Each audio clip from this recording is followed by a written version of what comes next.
What's going on, folks? Ted from Immersion here, and let's talk spells in Tasha's Cauldron of Everything. Before we dive into that, I just wanted to say if you like what I'm doing here and you want to continue to see more content like this, consider subscribing to the channel. It really does help me out and helps keep me going, and I like watching the numbers tick up. That being said, this will be a comparison video. For those of you who don't seem to enjoy that, well, you've been warned. But I will give you my opinions on the various spells as we go along. Also, there's nothing wholly new in this. We've seen every spell that's covered here appear in some form or another in the Unearthed Arcana. They might have undergone a name change, for example, but they are still largely the same minus small tweaks. So again, given the fact that it will be a comparison, that's because I covered all of these originally in depth and in excruciating detail in their original form, and in some cases, multiple forms over the amount of times they've been released. But why don't we dive in here? So first up, this is the list of all the spells in the book. We have all the cantrips from Sword Coast Adventurer's Guide, plus Mind Sliver. Tasha's Caustic Brew was originally called Acid Stream. The summon spells, Tasha's Mind Whip, I think was originally just called Mind Whip. Intellect Fortress is the same. Spirit Shroud is the same. Tasha's Otherworldly Guise was called like Otherworldly Form. Or maybe Tasha's Mind Whip was originally Mind Thrust, I think might have been what it was called. Dream of the Blue Veil is a wholly new spell, and Blade of Disaster is an exact reprint, I believe, of what was published in Icewind Dale, Rime of the Frost Maiden. So that being said, you can see the list of who gets what. I'm not going to really go back and flip back and forth to say who gets what spells, but it is interesting to see Artificer added to a lot of these lists here, right, for like all the original attacking cantrips and stuff. Artificer got those added to their list, which is cool, and a couple other spells as well. So let's dive in. Blade of Disaster, this is an exact reprint of the spell from Icewind Dale, Rime of the Frost Maiden, as far as I can tell. I haven't gone back to reference it, but it was just released a month ago, and it seems right to me. The other question I have is we got a couple other spells, at least one, maybe two other spells in Icewind Dale, Rime of the Frost Maiden. I know Frost Fingers is one that sticks out in my mind. Why didn't that get reprinted in this book? And so it just lives in that one campaign adventure rather than being reprinted in this book that gives us options. I don't know if there's like a weird, due to the publishing times or something, but I'm just curious, why wouldn't you reprint the other spells? So anyway, this is a 9th level spell, so not super used commonly. It is concentration up to a minute, which kind of sucks for a 9th level spell, but it lets you do a lot of cool things. It's a bonus action, first of all. And when you cast it, and then each turn as a bonus action, you can make 2 attacks with it. It crits on an 18 or higher. It does 4d12 force damage on a hit. And if it crits, it does 12d12 force damage. And it can even pass through things like a wall of force. All right, Booming Blade and all the Sword Coast Adventurer's Guide cantrips got changed. That whatever their original radius was, it was changed to self and then that given radius. That is a big problem for folks who like to use Spell Sniper, the feat that doubles the range of spells, with range. Whether that was Booming Blade getting doubled to 10 feet, or if you were a sorcerer using the twin spell meta magic to get 2 for 1 out of it.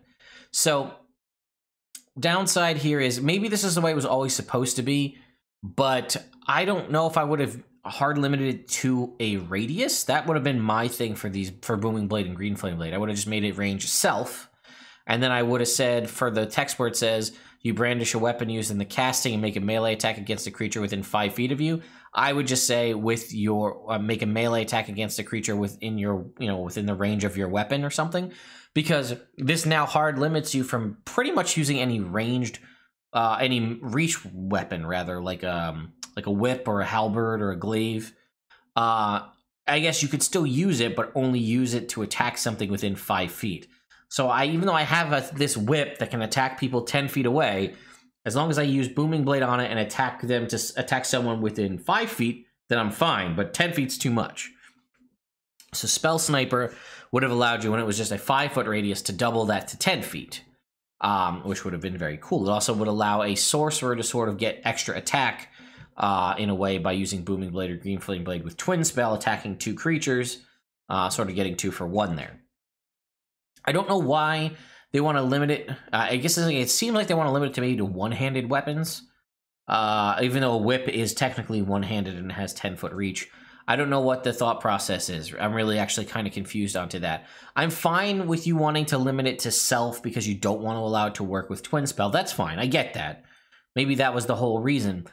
But why are you limiting? Why can't it just be within the weapon's range so I could use it with a glaive or something like that?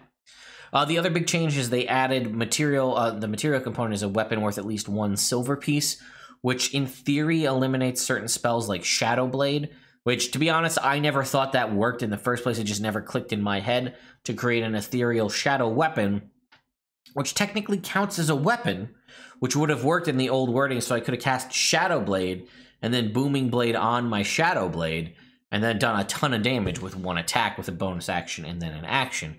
I never had that click in my head as an option, so I never even considered it, so it was really no loss to me. But so many of you did that you were like, this is stupid, they're doing this on purpose. And then to confuse it and muddy it up a little bit more, Jeremy Crawford posted something that said, like, at his table he would allow it, but that's not how it's written. I don't remember the exact tweet, but I know it just fanned the flames a little bit and kind of made it more confusing.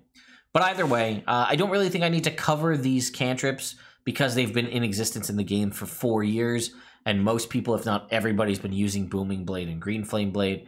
The other two are a little bit less useful, and I'm not entirely sure why Lightning Lure got limited to self. That didn't make a lot of sense to me. I don't know. All right. Dream of the Blue Veil, however, is a super interesting spell. It's a 7th level spell, and it allows you to jump between worlds. So I don't know if Wizards is trying to encourage world hopping, or like, let me give you literally anything to not confirm Spelljammer by giving you the option to jump between places without flying there. So it's a casting time of 10 minutes. You need to have a magic item or a creature from the world you want to get to, and the duration is 6 hours. Basically, you and up to 8 people fall asleep, and you experience visions of another world, and you can see them listed here: Earth, Toril, Kryn, or Eberron. These are the names of the world for Greyhawk in Earth, Toril being Forgotten Realms, Kryn being Dragonlance, and then Eberron is Eberron. The sort of 4, I'm going to call them core campaign settings of D&D. It's interesting to not see in that list Ravnica, Theros, Exandria, or Barovia as options, because there are other campaign settings that they've released so far. But okay. And basically, if it reaches its full 6-hour duration, you encounter a blue curtain, you pull it back, and you wake up in that world. You have to have a magic item from that world. You don't necessarily need to know what that world's name is, but you must be aware that it's from another world and that another world does exist, and you'll appear within 1 mile of where that was created. Or if you bring someone, it's a safe space within 1 mile. Or if you're bringing someone who's from there, you appear within 1 mile from where they were born. And it ends on a creature if they take damage while the spell is going on, or if you take damage, it ends on everybody. And it takes 10 minutes to cast, and then you have to be asleep for 6 hours. So it's definitely a long-term thing. And I'm not entirely sure why they've included this, but what's interesting is this little gray block text called Traveling to Other Worlds. And they reference, there's infinite worlds and you might have made your own, but this is something I don't think I've ever heard before in D&D lore. This first world concept, it says, it was not always so. Various scholars speak, this is referring to multiple worlds, of a primordial state, a single reality they call the first world, which preceded the multiverse as we know it. Many of the people and monsters that inhabit the worlds in the material plane originated there. The first world was shattered by a cataclysm, giving birth to the multiple worlds that we now know. The progeny of the first elves, dwarves, beholders, and other iconic creatures took root on world after world, like seeds scattered by a cosmic wind. The musings of these great sages are true. If the musings are true, rather, every world is a reflection, and in some cases a distortion of the first world. And then it talks about different ways to get there: teleportation, magic. It says, journey most often occurs aboard a vessel powered by magic, right? There's a spelljammer, or for lack of a better term. Then there's dreaming of other worlds, like the spell, and then teleportation circle or teleport. Interesting, though, to see this. And I don't know if we've ever heard of this first world concept. So D&D lore YouTubers, if you want to get on the first world, I'm very curious about that myself. Here's Green Flame Blade. We're going to skip past that. All right, Intellect Fortress we do have in the Psionic options revisited here. And the big change, this spell gives you for an hour, you or creature of your choice gets resistance to psychic damage and advantage on intelligence, wisdom, or charisma saving throws. And each slot above the current casting level gives you one additional creature as long as they're within 30 feet. Originally, it was a 4th level. It got downgraded to a 3rd level, which I agree with because I think this is a very situational spell.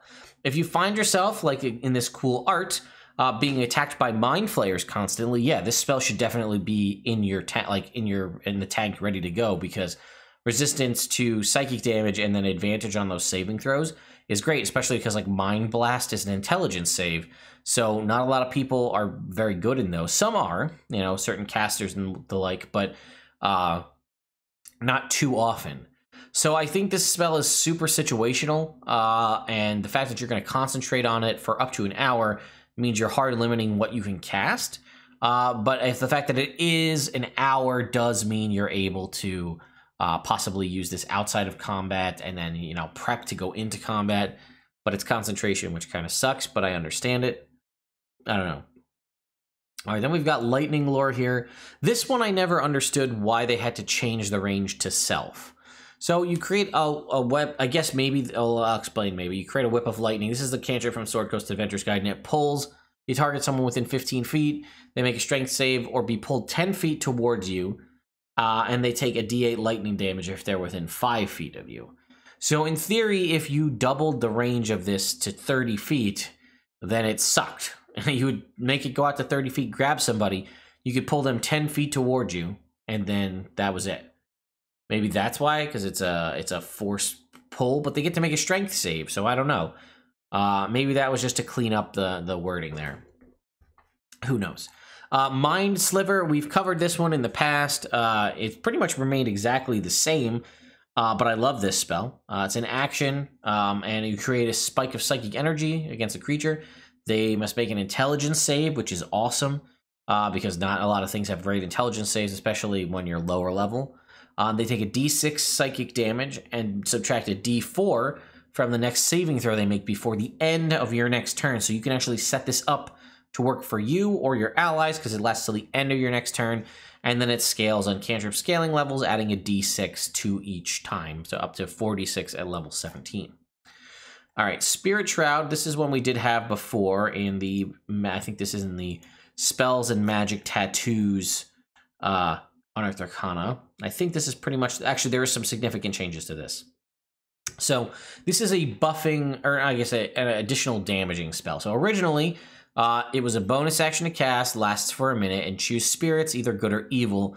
They flit around you, and each time you make an attack, any attack, it deals an extra d8 damage when you hit a creature within 10 feet of you. The damage is radiant if the spirits are good, or necrotic if they're evil. Any creature that takes damage from this can't regain hit points. In addition, any creature of your choice that you can see that starts its turn within 10 feet of you has its speed reduced by 10 feet until the start of your next turn. And then for each slot above 3rd level, they take a d8 extra. The extra damage is a d8. So it's 2d8 at 4th level and so on. It is still 3rd level. It is still a bonus action for a minute. However, they changed it. Until the spell ends, you can attack it. It still is a d8 extra damage to a creature within 10 feet. So it does include range, but this would work with glaive, for example, or a whip. But the damage is either radiant, necrotic, or cold. You get to choose that when you cast the spell. So that can obviously be very useful depending on the scenario you find yourself in. And they still can't regain hit points if they're damaged by it. And in addition, any creature of your choice that you can see that starts its turn within 10 feet of you has their speed reduced by 10 until the start of your next turn.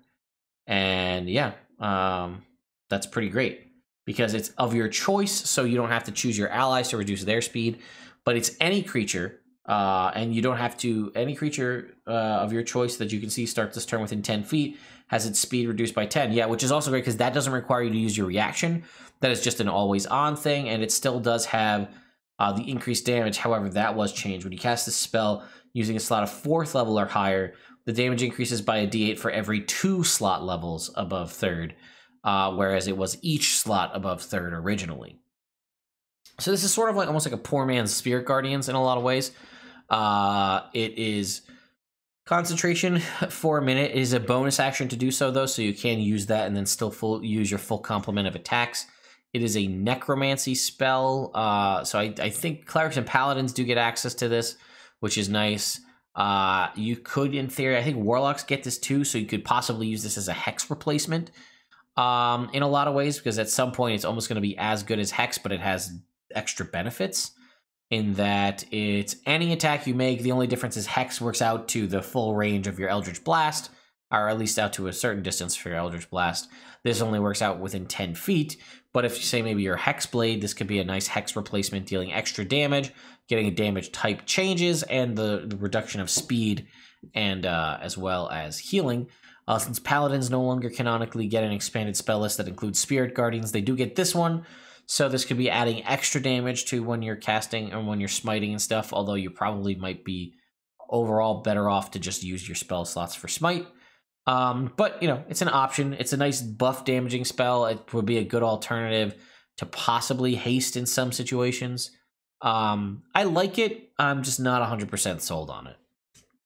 All right, now we're diving into the summon spells. So these originally appeared in this Unearthed Arcana spells and magic tattoos, and they had different names. They were all covered after spirits, and we'll compare them to a degree. We're not going to go full comparison on these, but they all seem to have they're an action to cast.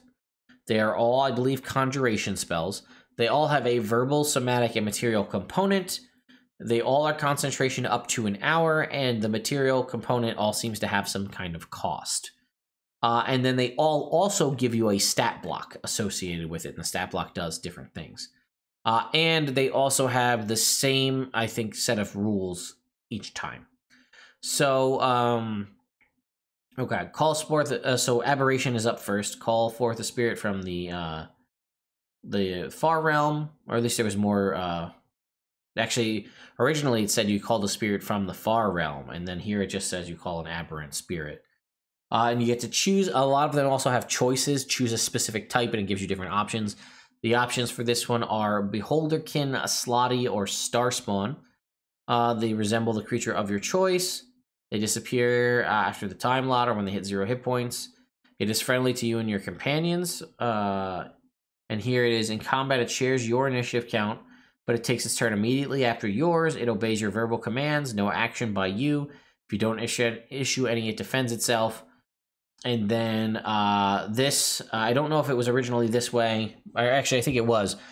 For the other mechanic that they all have is when you cast them at a higher level, you'll notice right here in the stat block, it says 11 plus the level of the spell. So, for example, Summon Aberration is a 4th level spell.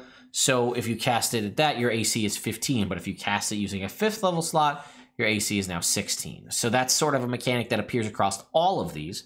The same kind of wording here, right? It goes after your turn. It's concentration for an hour, 90 feet.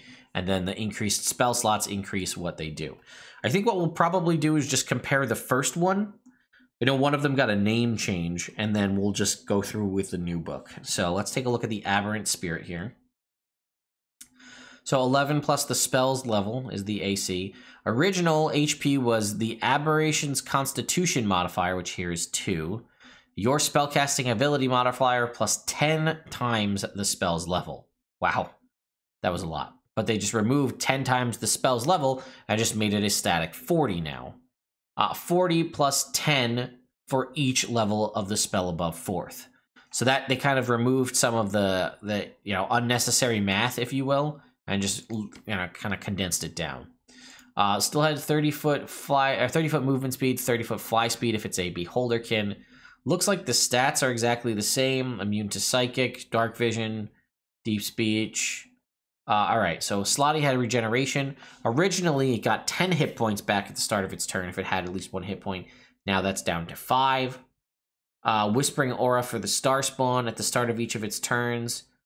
Each creature within 5 feet must make a Wisdom saving throw against your spell save DC or take 3d6 psychic damage, provided that the aberration isn't incapacitated. Now it is at the start of each of your turns. Each creature within 5 feet must make a Wisdom saving throw. equal to your spell save DC, or take 2d6 psychic damage. It was reduced by a d6. And it has multi-attack here, right? It makes a number of attacks equal to half the spell's level. You'll see that a lot too. The number of attacks is half the spell rounded down. So we have the eye ray for the Beholderkin is 3 plus the spell's level.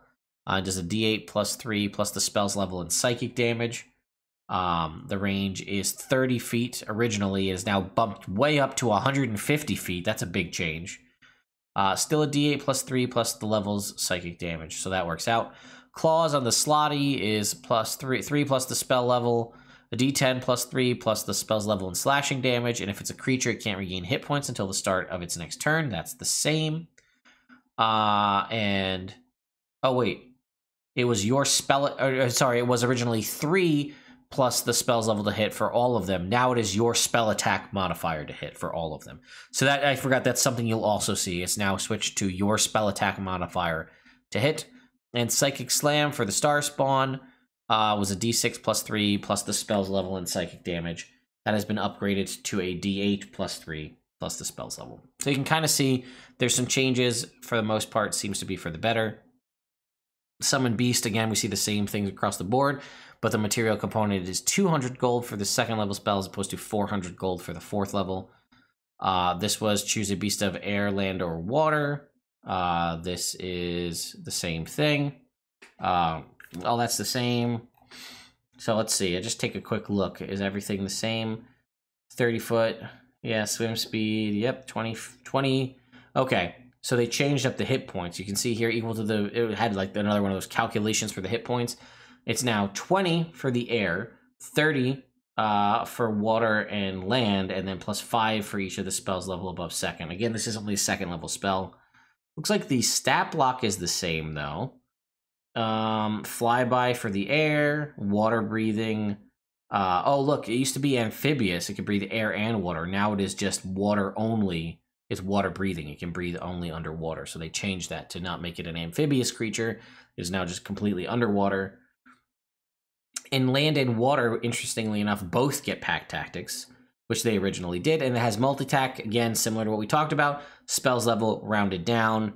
And it was a d8 plus 4 plus the spells level and piercing damage. That is the same, but now uses your, spell attack modifier as opposed to a static number plus the spell's level. All right, so I think we're just gonna jump over to the new one to talk about it. So I think this is usable by rangers, so this could be possibly a useful option for you. And the Aberrant Spirit, I don't like summon spells in 5th edition. I used to like them a lot in 3.5. I don't particularly know why I don't like them. I just don't. I feel like, their concentration up to an hour, and I feel like in certain situations, there's things I could be concentrating on that's more useful. It also always feels bad when you have, you spent a high-level spell slot to conjure something into existence, to then watch it get knocked away from concentration almost immediately. Especially because things like the Bestial Spirit here, the air one only has 20 hit points to start, plus 5 for each of the spells level above second. So if you cast it at second level, you've got a 20 hit point creature. It has flyby, sure, but it's like a slightly improved familiar. But hey, it's extra damage and it happens after your turn, so that's something to consider. All right, then we have, some of them do have unique options like healing and whatnot. Like I think the Celestial Spirit we see right here does have healing. You choose Avenger or Defender. I think they all originally had options here. This will be the third one. This will be the last time we do a comparison because we'll just have 3 in a row. If things seem relatively the same, I think we're okay to move on. So yeah, 11. So it was originally 11 plus the spells level armor class. This is 11 plus the spells level plus an additional 2 if it's the defender. The hit points again is now 40 plus 10 for each spell slot above 5. Same movement speed, same ability scores, same resistances and immunities. Has multi-attack, a number of attacks equal to half the spell's level rounded down. We had a Radiant Bow for the Avenger, was 500 or 150, 600 on the range, 2d6 plus 2 plus the spell's level and radiant damage. That is the same.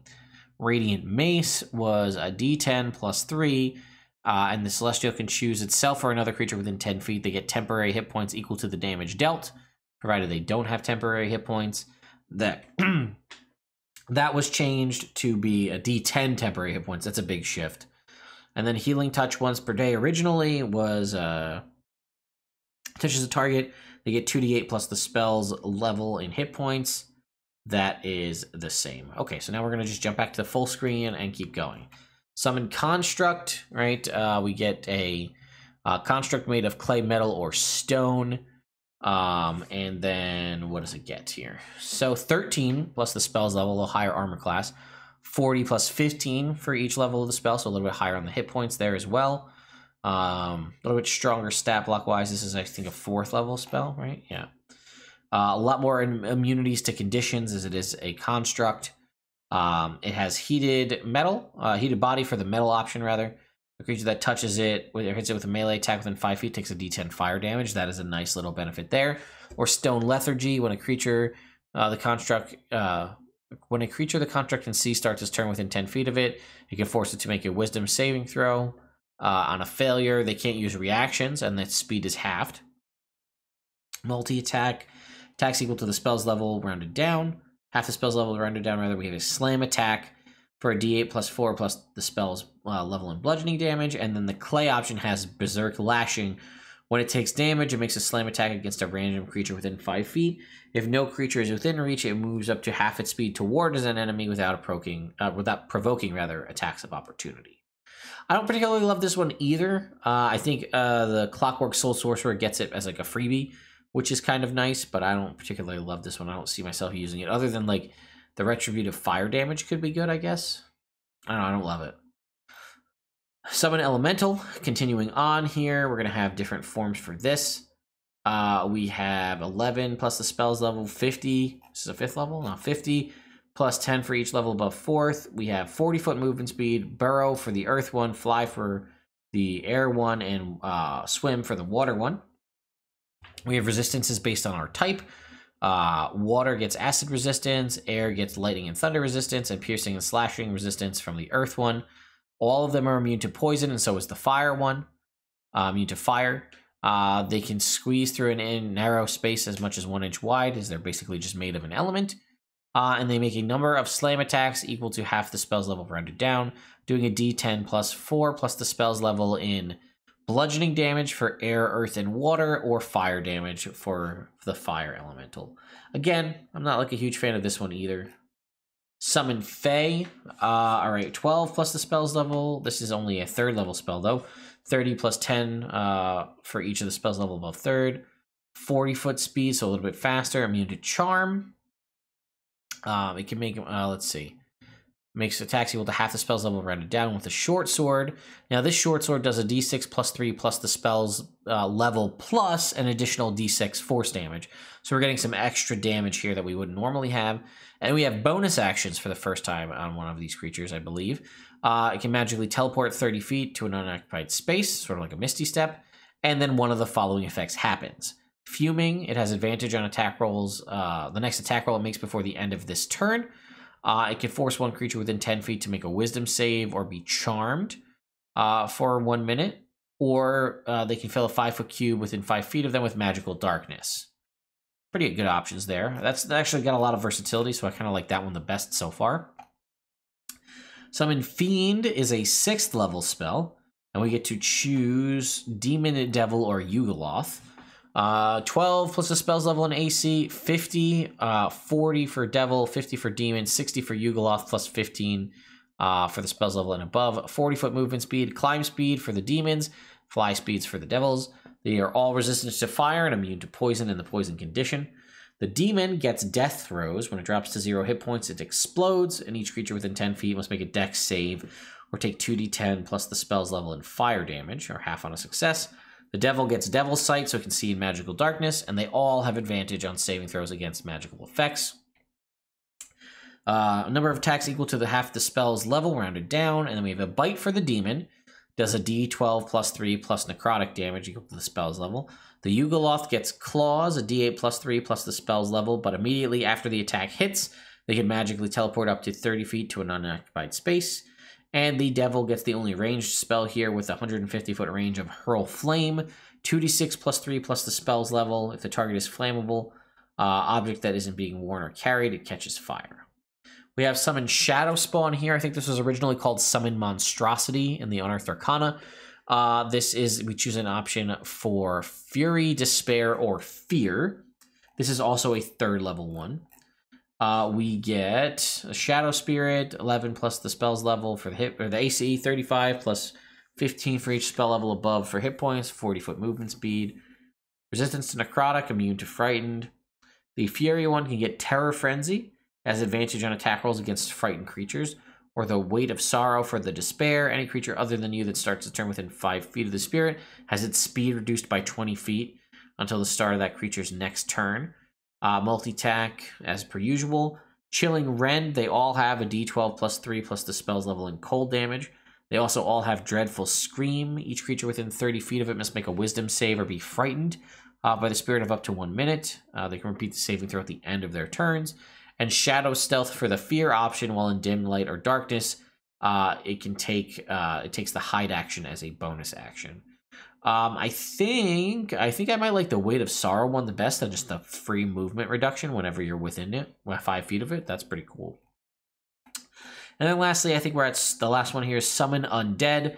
We get Ghostly, Putrid, or Skeletal, right? So we're going to summon a ghost, a zombie, or skeleton. This is also a 3rd level one. 11 plus the spell's level.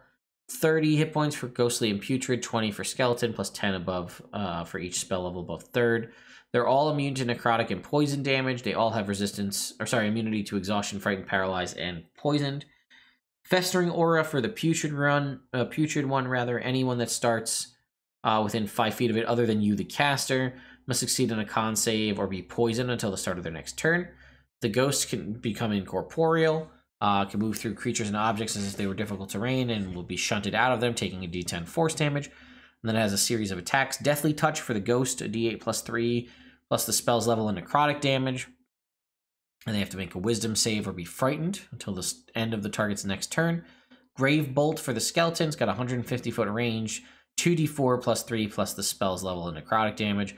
And the Rotting Claw for the putrid one, a d6 plus 3 plus the spell's level and slashing damage. If the target is poisoned, it must succeed on a con save or be paralyzed until the end of your next turn. Honestly, I think I like all of the 3rd level ones the best because they seem to have the most utility options for you.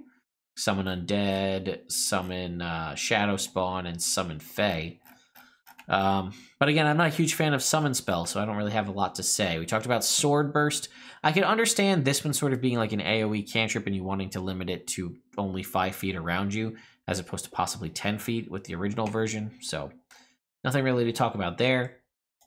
Now, Tasha's Caustic Brew, as we said originally, was called, I think, Acid Stream. And that did get some changes, right? So it's a 1st level spell. Concentration up to a minute. It's a 30-foot line, 5 feet wide. The creature must make a dex save or be coated in in acid, until itself or another creature uses an action to scrape or get it off of them. And it says they take 3d4 acid damage at the start of each of their turns if they're covered in the acid. Which I don't like is that they don't seem to take damage immediately. They're covered in acid and they only take damage at the start of their turns. Not like when you hit them with it and then every subsequent turn, just the start of their turns. And then it was whenever you cast it out of a 2nd level or higher slot, you add a d4 acid damage for each slot above 1st. That is pretty much the same, except it has been reduced to only 2d4 acid damage at the start, but each level above 1st adds an extra 2d4 overall. So if you cast it at 2nd level, it's doing 4d4 acid damage until the start of their turn. It's a good way to waste someone's action, or they might not think anything of it at first, but then the continual damage over time can really tick people down, especially if they're not great at dexterity saving throws.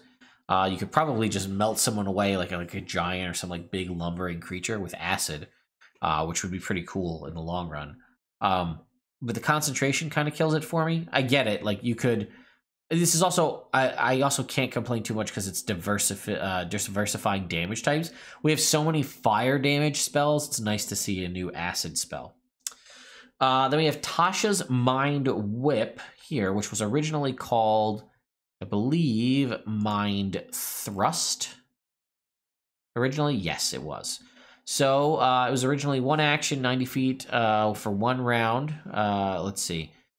Choose a creature. They make an intelligence saving throw, taking 3d6 psychic damage, and can't use their reaction until the end of their next turn. And must choose whether it gets a move, a action, or a bonus action. It gets only 1 of the 3, and then if it succeeds, it takes half damage and none of the effects. And then for each spell slot level of 3rd or higher, you can target 1 additional creature for each slot above 2nd. Creatures must be within 30 feet of each other when you target them. I think that's stayed pretty much the same. Intelligence save, 3d6 psychic damage. Choose an action, bonus action, or move. And then, same thing. If they're above H level above 2nd, you can add additional creature. The art here is awesome. I love the art for it. I think I've heard from some folks that this is super useful, and I don't know if they maybe have some way they can expand upon this. I'd love to hear it. But I don't know. The fact that you can basically, it says it can't take, so they can't take their reaction. So that's awesome. And then you could basically choose to be like, all right, well, you only get a move action. And not that I say I want to, encourage people in metagame, but there's some creatures don't have access to bonus actions. A lot of them necessarily don't. So if you say they can only get a bonus action on their turn, and they don't have anything in their stat block that allows them to do something as a bonus action, they can't do anything. So you can basically shut someone down. This is almost like a damaging version of slow in a lot of ways. Like slow has obviously other things that it can do as well. But this does damage up front, and it helps shut the enemy down and really control the battlefield. I think this could be good. I don't know if this is a bard spell. I think I'm going to just jump up real quick and see. Tasha's Mind Whip. This should be a bard spell. I feel like this is a bardish spell. Bards have things that deal psychic damage. It is only sorcerer and wizard, which also, this should be a warlock spell too, in my mind. Why? I get that it's like a Tasha's, it's a named spell, but bards have... Watch your eyes as they scroll down here. Bards have Tasha's Hideous Laughter. They have Otto's Irresistible Dance. They have named spells. Leomin's Tiny Hut. Why do they not have Tasha's Mind Whip? In my mind, in my game, Tasha's Mind Whip is a warlock spell, which seems like a no-brainer. And Tasha's Mind Whip is also a bard spell. Let me know your thoughts in the comments. We have Tasha's Otherworldly Guise, which I think I said was originally called like Otherworldly Form. It was in the spells and magic tattoos options here. I think this, again, remained pretty much exactly the same, just they changed the name here to be Tasha specific. It's basically sort of like a caster version, or I guess a magic-y version of, well, I was going to say of Tensor's Transformation, but Tensor's Transformation is a caster version of it. It's just a different flavor of that, I guess. Originally, Otherworldly Form was an action, concentration up to a minute, and then you basically choose upper planes, lower planes. Lower planes get you immunity to fire and poison. Upper planes get you immunity to radiant and necrotic damage. Lower planes is immune to the poison condition. Upper planes immune to charm. Spectral wings appear out your back, giving you a fly speed of 40 feet. You get a +2 to your AC. All of your weapon attacks are magical. You can use your spellcasting ability modifier instead of strength or dex. And you can attack twice instead of once when you take the attack action on your turn. And then obviously it doesn't work with extra attack. I think that's pretty much the same, right? Fire and poison for lower planes. Radiant necrotic for upper planes, immune to poison or charm. Spectral wings, +2 to AC. Attacks are use your spellcasting ability modifier, make 2 attacks. Yeah, so it seems to be exactly the same. Tasha's Otherworldly Guise. Just again has a different name from Otherworldly Form. Same thing with what we saw with Acid Stream. We just changed it to Tasha's Caustic Brew to make it more Tasha-centric. I don't know if she has a long history of taking on otherworldly guises. I guess maybe she's had multiple iterations in her history. I don't know. Let me know what you guys think in the comments down below about this spell too. You know, I guess it could be useful, right? I could see it iterations where, I mean, it's a fly speed, right? And the fact that they changed it from an action down to a bonus action is huge, because that means like you could do it and then actually do other things on your turn. Like you can cast this, get all these benefits, and then make 2 attacks. That's pretty cool. And then let's see who can use this. Tasha's Otherworldly Guise. This is Sorcerer, Warlock, Wizard. Again, So let's see. Tasha's Caustic Brew, Artificer Sorcerer Wizard, Mind Whip just Sorcerer Wizard, Otherworldly Guys Sorcerer Warlock Wizard. Weird that they didn't. Yeah, I don't know. The choices of who gets what spells is strange to me. Again, some of them I feel like seem like they should work. I feel like Mind Sliver should also be like a bard spell. It feels psychic damage and thunder damage spells feel like bard spells to me. I don't know. Maybe it's just me.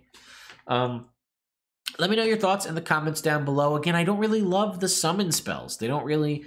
I think the 3rd level ones are the best because I think they have the most other options. I think Fae might be the best one because it gives you like bonus actions you can use every turn. I'm sure there's a pretty good way to use to abuse Tasha's Caustic Brew with the persistent acid damage every turn. Again, because once you cast it, that's just your concentration. You could still, in theory, use your action and bonus action every turn to do other things while they're just being eaten away by acid. So I do like that, and I like Tasha's Mind Whip. I want to get this. I have a bard, Whispers Bard, in my evil campaign that I'm playing in, and he does a lot of like mental manipulation, and that's kind of his whole thing. Is that's the kind of guy he is. It's an evil campaign. You do that kind of stuff. But like mind tricks and mind games is a big part of what he likes to do, and the spells that I chose. And Tasha's Mind Whip seems like a no-brainer that he would want to take, but I don't want to have to multi-class to get access to that spell. I feel like it should just be there. I mean, I may just petition the DM for it, but either way. Let me know your thoughts in the comments down below. We're going to have a couple other intermittent videos in between our Tasha's coverage. I might do a video. I'm going to do a video specifically on personalizing spells just to separate it from this video. I've got a video coming out with the DMs Guild probably tomorrow or later today, depending on when you see this video. And it will be... it'll be all about some cool, fun things like a buyer's guide kind of a thing. Cool stuff. Anyway, thank you all so much for watching, and I will see you all next time.